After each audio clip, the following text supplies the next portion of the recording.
Item ಯಾವುದೇ ಇರಲಿ try ಮಾಡಿ ಆಚಿ ಚಿಕನ್ ಮಸಾಲಾ.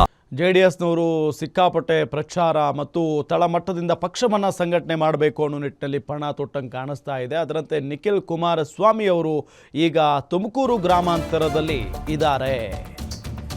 ತುಮಕೂರು ಗ್ರಾಮಾಂತರದಲ್ಲಿ ನಿಖಿಲ್ ಕುಮಾರಸ್ವಾಮಿ ಅವರ ಪರ್ವ ಜೋರಾಗಿದೆ. ಬಿಜೆಪಿ ಶಾಸಕ ಸುರೇಶ್ ಗೌಡ ಕಚೇರಿಗೆ ನಿಖಿಲ್ ಕುಮಾರಸ್ವಾಮಿ ಅವರು ಭೇಟಿ ಕೊಟ್ಟಿದ್ದಾರೆ.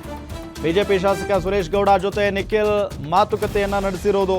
ನಿಖಿಲ್ ಕುಮಾರಸ್ವಾಮಿಗೆ ಜೆಡಿಎಸ್ ಶಾಸಕ ಸುರೇಶ್ ಗೌಡ, ಜೆಡಿಎಸ್ ಜಿಲ್ಲಾಧ್ಯಕ್ಷ ನಿಂಗಪ್ಪ, ಮುಖಂಡ ಶಾಂತಕುಮಾರ್ ಸಾಥ್ ಕೊಟ್ಟಿದ್ದಾರೆ. ಮುಂಬರುವ ಜಿಲ್ಲಾ ಪಂಚಾಯತ್ ಮತ್ತು ತಾಲೂಕ್ ಪಂಚಾಯತ್ ಚುನಾವಣೆ ಸೀಟು ಹಂಚಿಕೆ ಬಗ್ಗೆ ಚರ್ಚೆಯನ್ನ ಮಾಡಿದ್ದಾರೆ. ಯಾವ ಕ್ಷೇತ್ರಗಳಲ್ಲಿ ಯಾವ ಪಕ್ಷದ ಅಭ್ಯರ್ಥಿ ಹಾಕಬೇಕು ಅಂತ ಚರ್ಚೆಯನ್ನ ಮಾಡಿರೋದು. ಅಭ್ಯರ್ಥಿಗಳ ಸ್ಪರ್ಧೆ ಬಗ್ಗೆ ತೀರ್ಮಾನಿಸಲಾಗಿದೆ ಅಂದಿದ್ದಾರೆ ಸುರೇಶ್ ಗೌಡ. ತುಮಕೂರು ಗ್ರಾಮಾಂತರದಲ್ಲಿ ನಿಖಿಲ್ ಕುಮಾರಸ್ವಾಮಿ ಅವರು ಹೋಗಿದ್ದಾರೆ.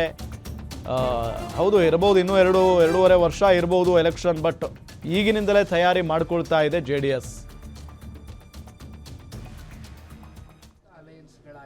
ಪೋಸ್ಟ್ ಪೋಲ್ ಅಲಯನ್ಸ್ ಇದೇ ಮೊದಲನೇ ಬಾರಿ 25-30 ವರ್ಷದ ಬಳಿಕ, ಅಂದರೆ from past 30 years pre-poll alliance ಅಂತಕ್ಕಂಥದ್ದು ಚುನಾವಣೆ ಪೂರ್ವದಲ್ಲಿ ಎಂದೂ ಕೂಡ ಆಗಿರಲಿಲ್ಲ ನಮ್ಮ ರಾಜ್ಯದಲ್ಲಿ.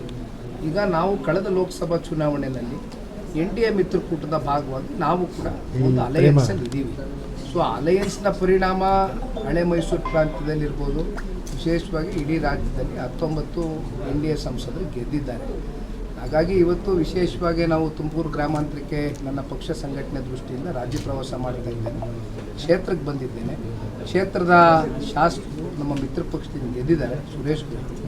ನಿನ್ನೆ ನನಗೆ ಫೋನ್ ಮಾಡಿ ನೀವು ಬರಬೇಕು, ಒಂದು ಸೌಹಾರ್ದಯುತವಾಗಿ ಒಂದು ಭೇಟಿ ಕೊಟ್ಟು ಹೋಗಬೇಕು ಅಂತ ಪ್ರೀತಿಯಿಂದ ಆಹ್ವಾನ. ಚುನಾವಣೆ 2023 ಆದಮೇಲೆ ಭಾಳ ಹಿನ್ನಡೆ ಆಯ್ತು ಬಿಜೆಪಿಗೆ. ಸರ್ಕಾರ ನಾವು ರಚನೆ ಮಾಡಿದ್ದು 2019ರಿಂದ 23ವರೆಗೂ. ಅದಾದಮೇಲೆ ಮೇಲಿನ ನಮ್ಮ ನಾಯಕರಾದಂಥ ನರೇಂದ್ರ ಮೋದಿ ಅವರು ಮತ್ತು ಅಮಿತ್ ಶಾ ಅವರು, ನಡ್ಡಾ ಅವರು ಅವತ್ತಿನ ನಿರ್ಧಾರ, ನಾವು ಇಲ್ಲಿ ಅಲಯನ್ಸ್ ಮಾಡ್ಕೊಂಡು JDS ಜೊತೆ ಹೋಗಬೇಕು ಅಂತೇಳಿ ನಿರ್ಧಾರ ಮಾಡಿದ್ರು. ಅವರು ದೇವೇಗೌಡರನ್ನ ಮತ್ತು ಕುಮಾರಣ್ಣವ್ರನ್ನ ತಗೊಳ್ಬೇಕು ಅಂತೇಳಿ NDA ಪಾರ್ಟ್ನರ್ ಆಗಿ ತಗೋಬೇಕು ಅಂತ ಮೋದಿ ಅಮಿತ್ ಶಾ ಅವ್ರು ಏನು ನಿರ್ಣಯ ಮಾಡೋರು ಅದಕ್ಕೆ ನಾನು ಬದ್ಧ ಆಗಿದ್ದೇನೆ. ಮೇಲ್ಮಟ್ಟದಲ್ಲಿ ನಿರ್ಣಯ ಆದಮೇಲೆ ನಾವೆಲ್ಲ ಅದಕ್ಕೆ ಕೆಲಸ ಮಾಡಿದ್ದೇವೆ. ಪಾರ್ಲಿಮೆಂಟಲ್ಲೂ ಕೂಡ JDSನವರು ಇಲ್ಲಿ ಸೋಮಣ್ಣವ್ರು ಗೆಲ್ಲಬೇಕಾದ್ರೆ ಅವರ ತನು ಮನ ಧನ ಎಲ್ಲವನ್ನ ತ್ಯಾಗ ಮಾಡಿ ಸಾಕಷ್ಟು ಪರಿಶ್ರಮ ಹಾಕಿ 1,78,000 ಮತಗಳಿಂದ